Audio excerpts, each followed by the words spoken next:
And so even if you saw that your clicker wasn't registered and you weren't sure if you fixed it or not, you still want to use your clicker right now, because again, once you do get it registered right, everything that you've done will then sync up with yeah, now. So okay, so we're gonna dive into more of the physiology of the eye today. Last time we dealt with more of the structures and the anatomy. Today will be more the function and the physiology. So we talked about the rods and the cones last time. So the rods, the function of the rods is, these are obviously light receptors. Okay, and they're light receptors for dim light and our peripheral vision. Okay, so remember, we were focusing in on our finger, and we could notice we could still see everything here on the outside, but not quite as clearly, right? That's from the help of our rods. Okay, we have way more of these than we do cones. Okay, and we don't really find many of these in that focal point of our eye, the fovea centralis. Most of these are everywhere else in the retina, but not right there. Okay, they're much more sensitive to light, which means it takes less light to activate them, right? Which is why we can see dim light with these. Okay, no color, low resolution. So what that means is it looks kind of grainy. The image that we see with these looks kind of grainy, right? So no matter how hard we try to focus on a star with our eyes, it's never going to look clear, right? Partially because it's billions of miles away, but partially because we're using our rods to see it, because there's just not enough light getting to us, right? And so it's not going to be clear. It's gonna look a little bit blurry. Okay, with the cones, now these are for color. Okay, and we have three specific types of cones. Okay, blue, red, and green cones. Okay, these are not as sensitive to light. So what that means is it takes more light energy to activate these. Okay, so these work better in brightly lit areas. Okay, we don't really use them when we're kind of in the dark or in very dim areas. They're not really being used. Okay, they have a very small receptive field. We'll talk about what that means in a sec, but that gives them high resolution, which means the image that we get from cones is very clear and very crisp. Okay, so we're kind of thinking of like an old digital photo where you can kind of see the pixels in it, right? That's kind of what the rods produce for us versus a super crisp, nice image that we can't see any of that pixelated stuff. That's what we would get from the cones. Okay, and there's only 5 million of these, and almost all of them are in that spot right there in the fovea centralis where we're trying to focus the light. Okay, so why does it look different? All right, and why does it look different as far as the resolution and the visual field here? Okay, and so what I want you to do for just a sec with the people on your team is talk about this question here. What do you see that's different between the way the rods and the cones are wired to the bipolar cells and then finally the ganglion cells? Okay, take a sec and just talk to each other about that.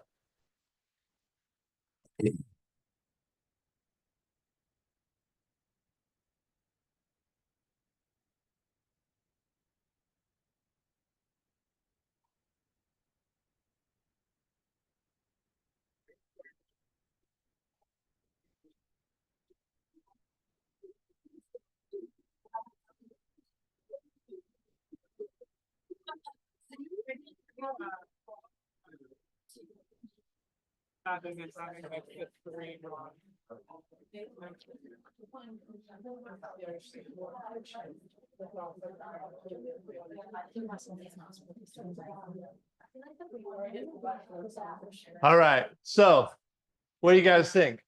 Anybody got an idea what's different about these? Somebody raise their hand and tell me. Alyssa, go ahead.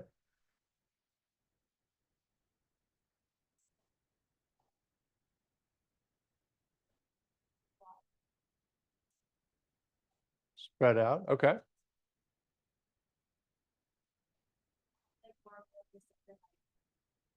More photoreceptor what? Okay, more binding sites, okay. You're saying like these, something with the way that these bipolar cells connect to them, is that kind of what you're saying? Yeah, yeah. Yeah, we can see that we have a group of 3 rods connecting to one bipolar cell here, right? 2 here, 3 here. With the cones, in this image, at least, it's a 1-to-1 ratio, right? And this is an under exaggeration too. We may have way more rods than that connecting to a single bipolar cell. So what that means is and let's say like this is a little area where we have a bunch of rods, right? Let's say all like 20 of these rods are all connected to the same bipolar cell, which then connect to one ganglion. So light could hit here on this rod, or it could hit here down on this rod. And both of those are going to send the same signal to the brain, right? Because it's just going to go to one ganglion cell, and that one neuron is going to activate something in the brain. And the brain's going to know that light hits somewhere in this big region, right? But if we have a single cone connecting to a single bipolar cell, then we know exactly where that light hit when it hits a cone, right? And that's the difference in resolution, right? Because the brain is just saying light hit somewhere in here, right? So it looks a little bit blurry. We know it's kind of in here. That's when it hits a rod. When it hits a cone, we know very precisely where that light hits. So then the brain can construct a very clear image because that's a bunch of precise little areas where that light hit. Okay, so the wiring is different, and we'll continue to talk about that a couple more times as well. Okay, so the pigmented proteins are slightly different in rods and cones. Okay, so visual pigments found in the outer segment of rods and cones are in the rods, we call that rhodopsin. Okay, and so rhodopsin contains two different components. It contains retinol. Retinol is a vitamin A derived substance. Okay, so things that have a lot of vitamin A in them. You nutrition and dietetics majors probably know this, but it's all the real colorful stuff, right? Bell peppers, carrots, all those things, right? And then opsin is the other part of rhodopsin.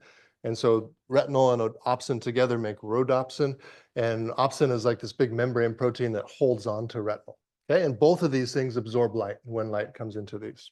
Okay, and then cones have a slightly different version of this called iodopsin. And iodopsin has the retinol, just like rhodopsin does, but it also has a different membrane protein called photopsin. And photopsin is very similar to opsin, but there's three different types of it. Okay, this is where we get the different colors. Okay, and so this is where we can see obviously way more colors than three, but it's always a mix of these three colors, right? So red and green would make yellow. More red than green kind of shifts towards orange, right? If we stimulate all of our cones at once, then we see white light.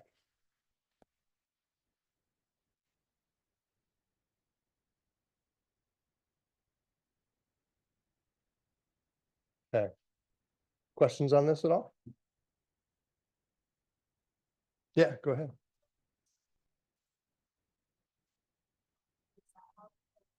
Absolutely, that's exactly what it is. Yeah, so typically color blindness is a mutation in the DNA that makes it so we don't make one of these three cone types, right? And so both of my boys are colorblind. It's passed on the X chromosome, and so because in boys the X chromosome that a boy gets is from mom. That's why color blindness is carried on the mother's side of the family. And so like her grandpa was colorblind, all of her boy cousins are colorblind, and both of our boys happen to get it as well. But yeah, so pretty much it means that they don't have one of these three pigment types. They can't produce it. And so they, yeah, don't see a certain set of colors. Yeah, for sure. Yeah, go ahead. Yeah, it's a great question. I don't know why it's that one. But yeah, that's definitely the most common one. That's the one that my boys have as well. Yeah. Is anybody colorblind in the room? Yeah, okay. Yeah.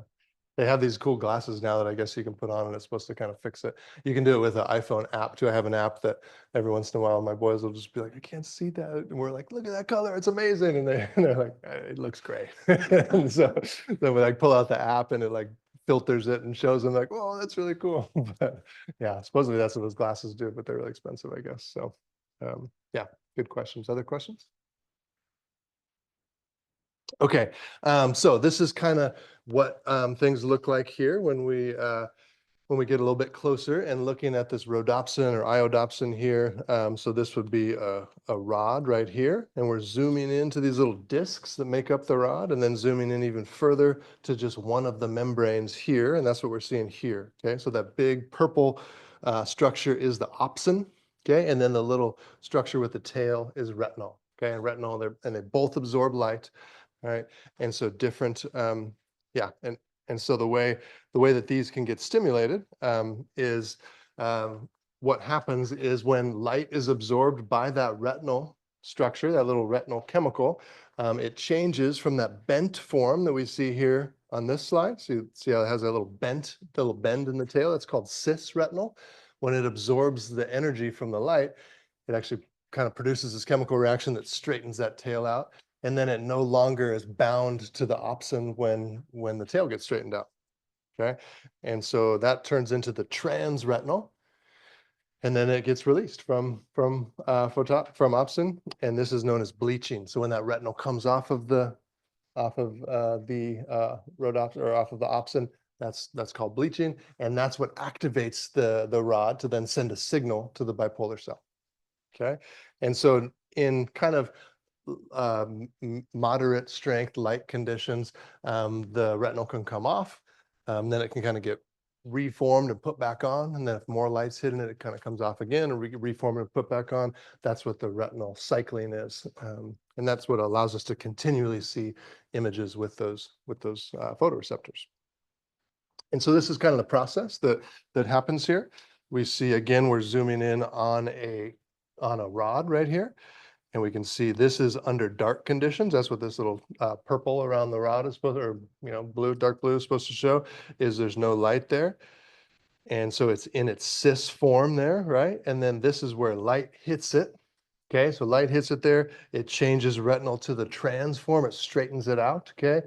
It comes off, and by doing that, that activates this set of mechanisms that eventually goes and closes this ion channel.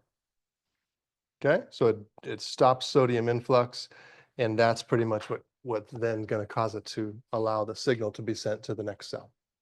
Okay, and this is just kind of you just need to know the cis versus trans part. You don't need to know all those steps on the inside there. Okay, and again, rods are much more sensitive to light, and the reason for that is because opsin, the membrane protein, structurally just doesn't hold on to retinal as well as the photopsin does. Okay, so in low light conditions, retinal is going to straighten out when the light hits it. Again, like I was just saying, it goes through this process to put it back in its cis form, and then it gets put back on. That's the recycling part. Okay, and then it can get activated again. And so that's what has to happen for your eyes to continually see things, right? If it just stays off, if it just stays bleached, then we were not really seeing anything. We're just seeing a bunch of white, pretty much. Okay, but under bright light conditions, retinal can't attach back on at all, and it can take up to 40 minutes for your eyes to readjust to that and to get all the retinal back on. And so this is an example of, in the military, they use something called a flash bomb, right? This type of grenade that just lights up this super bright light. And the purpose of that is to blind everybody in the area for a short period of time, right? Which is what that does. Super bright light will just kind of knock out all of your rod's ability to see. And it can last for, 20, 30, 40 minutes. So cones are a lot less sensitive. Again, because the photopsin holds on to the retinal a lot stronger. So in low light conditions, we don't even really use our cones because it doesn't have enough energy to pull the retinal off. But in bright light conditions, this is where we can do the recycling of the cones.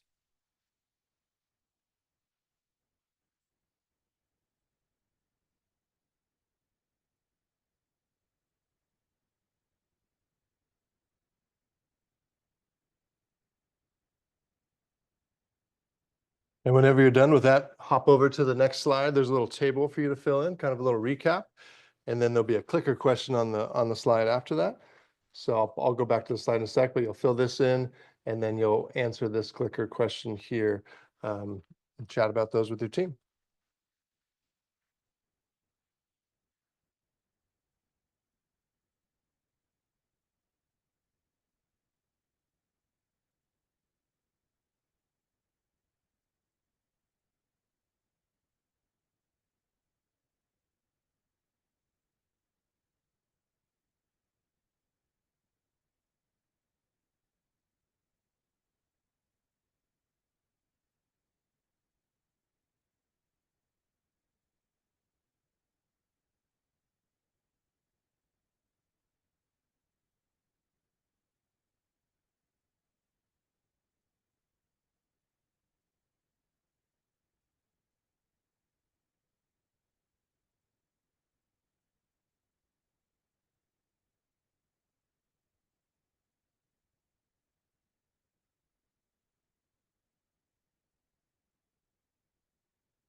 Okay,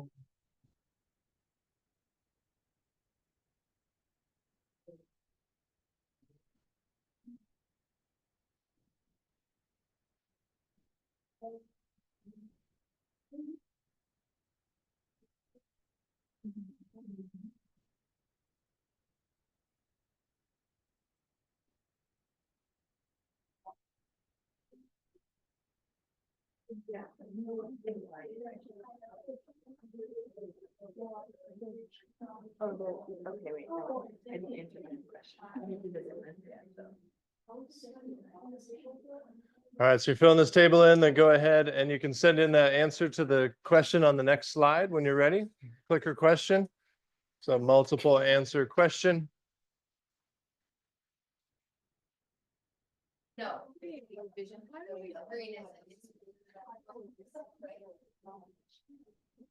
So if everything we see is a variant of a blue, red, and a green, Mhm. why is yellow a primary color?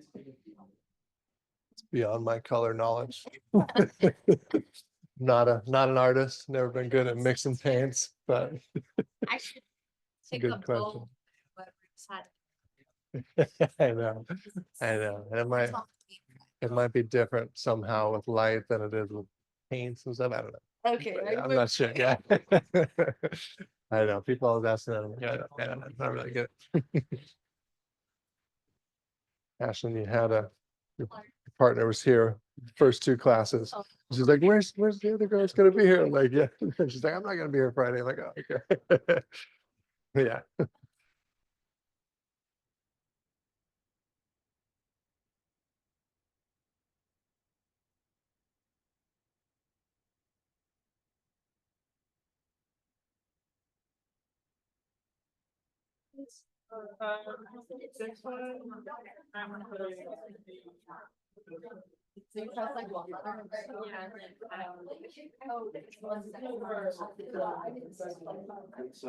Why? Because when I like turn this on, it says BIO 2011, but like on my phone in my account, it says BIO 1040. Yeah, hold down the power button. So, You're on the wrong frequency. oh, So press AB. Yeah, so you're on AA. There you go. You probably connected to some other class that's underneath us. Getting some extra Thank you. responses down there. I was going through it like it is. Okay. All right, go ahead and send that in if you haven't yet.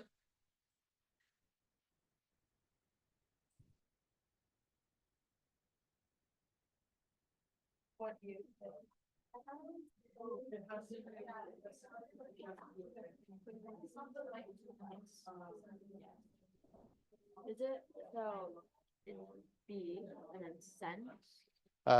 With this type, you can actually just here, try this one. You should be able to just hit B and then hit another one, or yeah, you might have to go over. Yeah, you can do that too. Yeah, there you go. Yeah, and then hit send. Yeah. So make sure to use the send button with this type of question. You can put one letter in, go over to the right, put another letter in, however many you need, and then hit send when you're done doing that.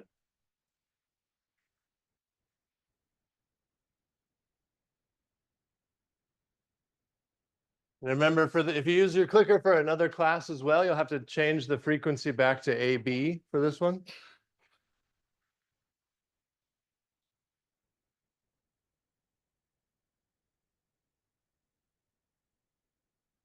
I've got 31 of you sending it in. Go ahead and just hit send again. Everybody hit send on your clickers. Make sure we're all getting in there.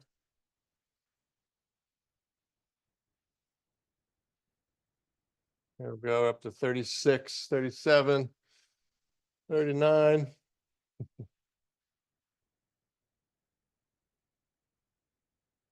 Okay, that looks like that might be close. So about 75% of you chose A, about 85% chose D, and then about 95% chose E. So let's walk through that briefly here. So A says there are up to 100 rods connecting to one bipolar cell, whereas typically only 1 to 3 cones each bipolar cell. That is true. Okay, so a lot more rods connecting to a single bipolar cell. So the brain is just kind of guessing where that light came from within that range of where all those rods are. Okay, and then D, which most of you put, says the rods are more sensitive to light. That's true. And again, the reason for that was because the opsin doesn't hold on to the retinal as well as that photopsin does. And you have the different types of proteins in the two. Okay, and then E, which most of you put, was the brain gets a signal from one cone via one ganglion cell. It knows exactly which part of the retina that cone is found in. Okay, I think that's it. Questions on those? Okay, back with this table here, we can just kind of run through it real quickly. So color vision, rods would be no, cones would be yes. That just has to do with the type of protein found within those. Okay, and the type of pigment, which types of light it absorbs. And I should go back to this image real quick just to show you, light is different colors depending on the frequency of the waves in light, right? And so the further we get to the right there on that bottom image, the more yellow and red the light gets, right? And that's higher frequency light is closer to red and yellow. And we get down to lower frequency light, we're getting into blue and purple like that, right? So that different frequency is absorbed by different types of pigment proteins in the eyes. Okay, so the rods are much more sensitive to light, cones are much less sensitive. Again, it's how strongly that protein holds on to the retinal. And then the resolution, right? Very low resolution with the rods, high resolution with the cones. Again, that has to do with the wiring to the ganglion cells. Lots of rods connecting to a single ganglion cell and only a few cones connecting to a single ganglion cell. So that makes the visual field of the rods very large, right? We're kind of looking at one large area where a very small and precise visual field with the cones. Okay, questions on any of that? Yeah, Alyssa?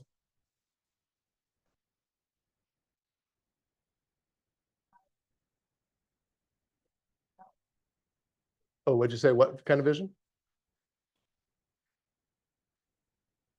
Uh-huh.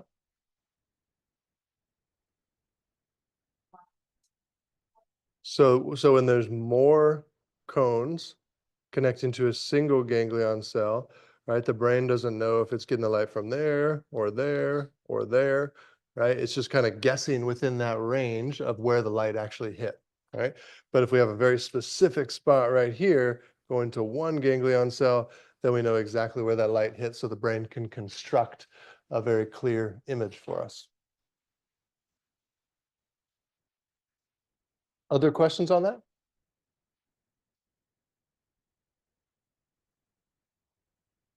Okay.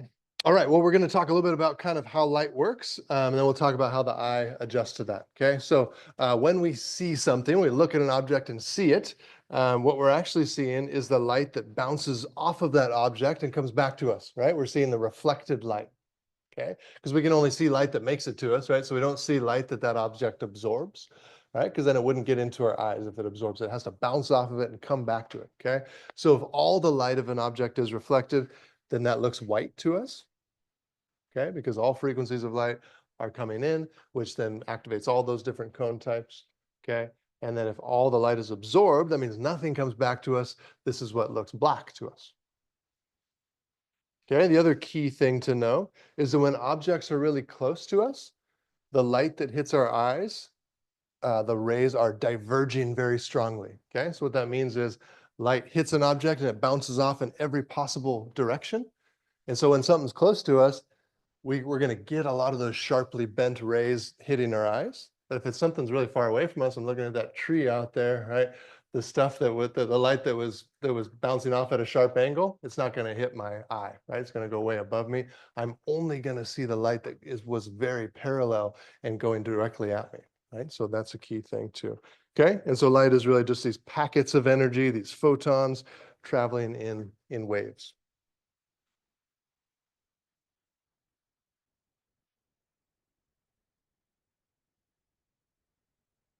Is that why it would look like we were two-dimensional then, because we're not seeing the?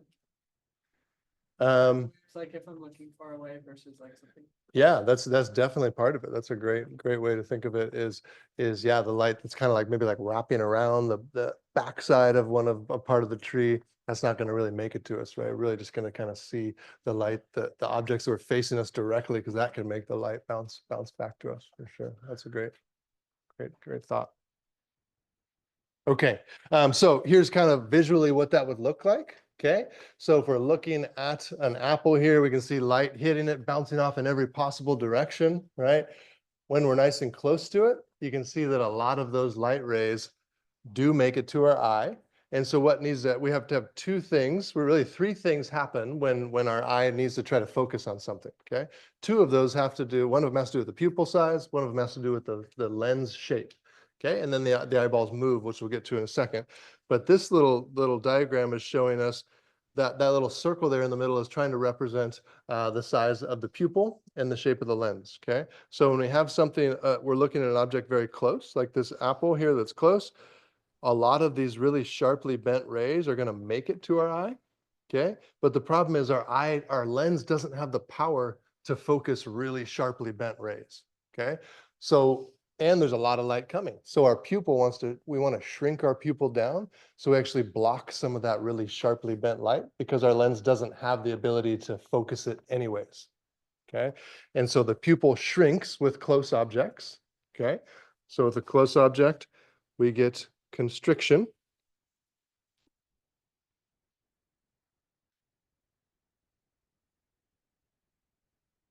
Okay. And the lens, since we are still getting some of that sharply bent light, the lens has to be as thick as possible.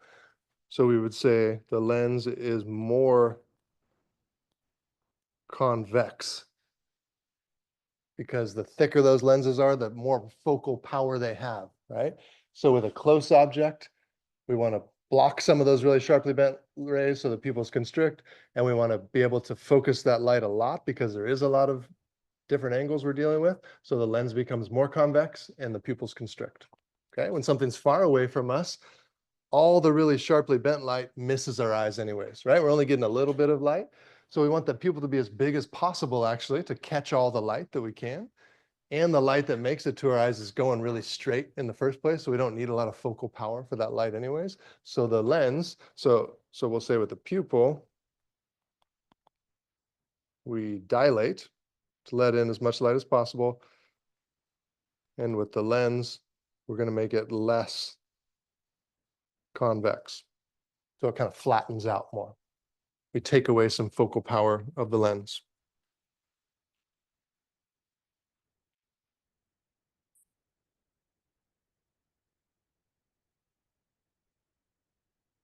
Okay, questions on that so far? Go ahead. Yeah. We'll get to that in a few slides. Yeah, we'll get to that. Yeah. Okay, so a couple other things about the kind of physics of light. The idea of refraction. As light passes through a lens, it's bent, or also known as refracted. And the interesting part about when we refract light, it completely flips it. Okay, so it flips it upside down and also flips it right to left as well. Okay, so this light, you can see here that light purple one was in kind of the upper left, and then it goes through the lens. Now it's in the bottom right. Okay, and so it flips it this way and it flips it that way too, right? And so yeah, a couple of things that are interesting with that. Any kind of like glasses you put on or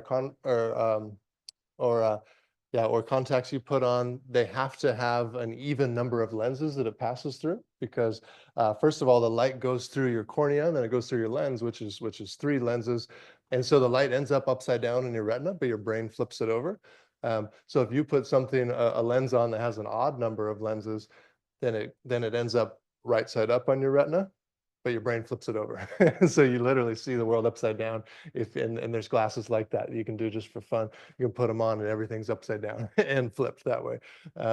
And so, yeah, so that's, you'll always have an even number of lenses in glasses or contact lenses because of that. And again, the more convex it is, the stronger it converges it. The less convex it is, the less stronger it converges it. there a specific reason why it's flipped like that? Like that just seems kind of. Yeah, it's interesting, right? Yeah, it's just the way, yeah, I mean, it's mainly because we've got, the lens has two convex surfaces, so that kind of counts as two lenses, and then the cornea is one. And so you have those three, which makes it that way. So I don't know if there's any benefit to that, but that is why, how it is, yeah. Okay, so how do we focus light? This is kind of a very key concept here in the physiology of this part here. Okay, so when an object that we're looking at is blurry, that triggers reflexes in our eyes.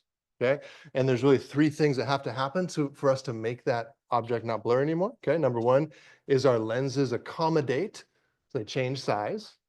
Okay, the pupils constrict. This would be like something getting closer to our eyes. Okay. So the lenses accommodate, meaning that they get more convex, pupils constrict, and the eyeballs have to converge, they have to move in. This would be when something moves towards us. Okay, and I'm going to show you just a brief little video that kind of demonstrates that for us. Here, one sec.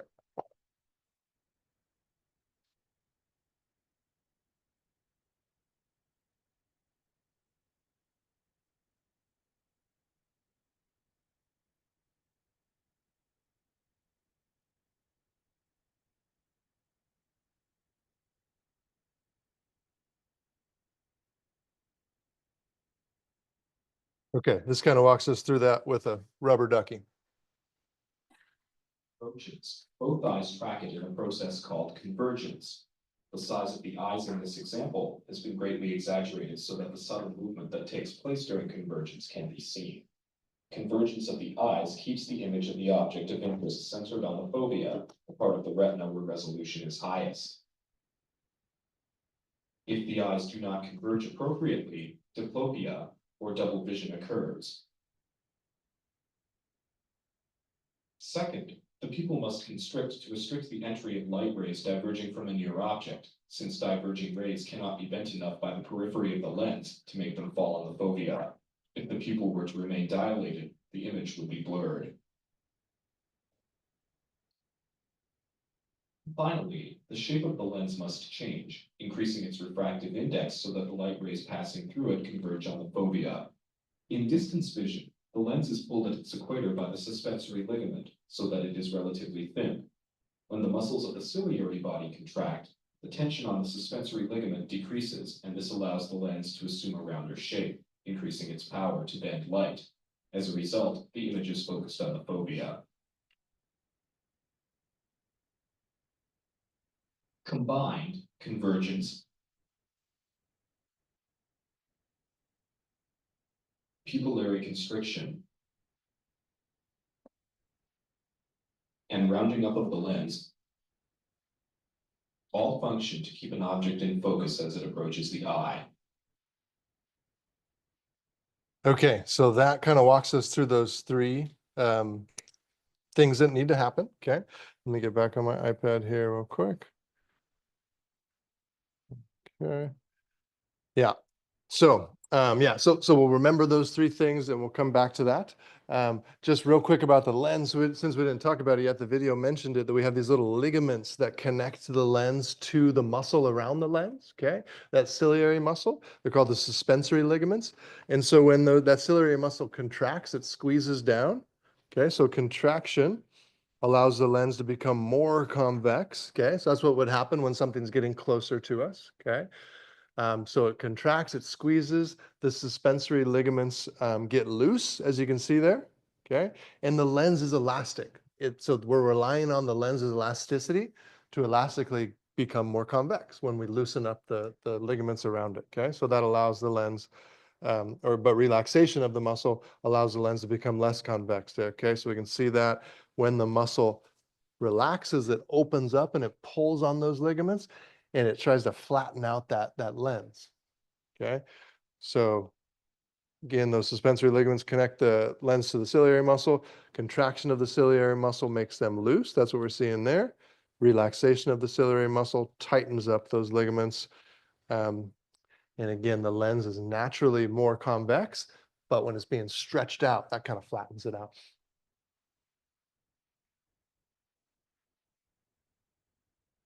Okay. Questions on that? Okay, so let's walk through the steps that happen with focusing, okay? So when we've got near vision or we picture an object coming closer to us, that's what we just did with that video, okay? The light rays are, oh, that's not right. Yeah, light rays are parallel. That's funny. I messed that up. The light rays are more divergent. Okay, that means they're going at sharp angles. Okay, and so we need to bend them a lot, right? They're not very parallel. They're going at sharp angles. Okay, so we need our lens to be as thick as possible, to be more convex. Okay, so we use cranial nerve 3 to contract our ciliary muscles, and we let the lens become more convex by its elasticity. Okay, that's action number 1. Action number 2 is we want to block some of those sharply bent rays. So again, we use cranial nerve 3, contract that pupillary sphincter muscle, which shrinks down our pupil, constricts our pupil. We block some light from entering, and so we're just getting the parallel light rays. Okay, and then action number 3 is the eyeballs need to converge as well, move in medially, as we saw in the video. So we use the medial recti muscles for that. That's also cranial nerve 3 that controls those medial rectus muscles. Okay, so it's not only important to know these things, but to know why. Okay, why do the eyeballs have to converge? That's because we need to keep the light focused on the fovea centralis, right? So as that object is getting closer to us, we want to make sure the focal point of that light hits the spot where all of our cones are, right? That fovea centralis. And so that's why they need to move. Okay, so we'll do this part together because we're a little short on time. So with far vision, the light rays are very parallel. So that one's right. Okay, so they don't need a lot of bending. So with our lens, our ciliary muscles relax now.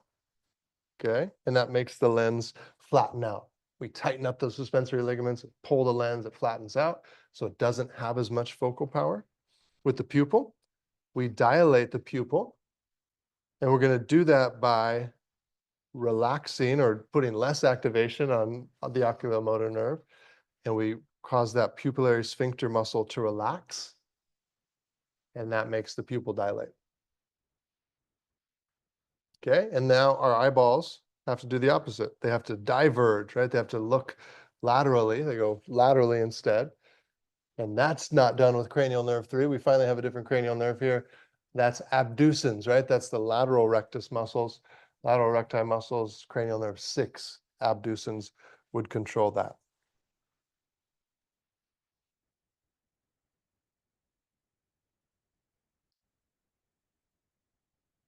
Feel free to stand up in the back. We need to see the bottom. Sorry about that.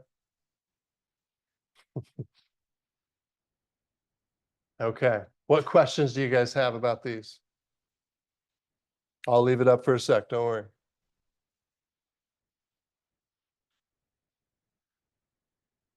Yeah. What was the name of the part of the eye that it's trying to focus the light on?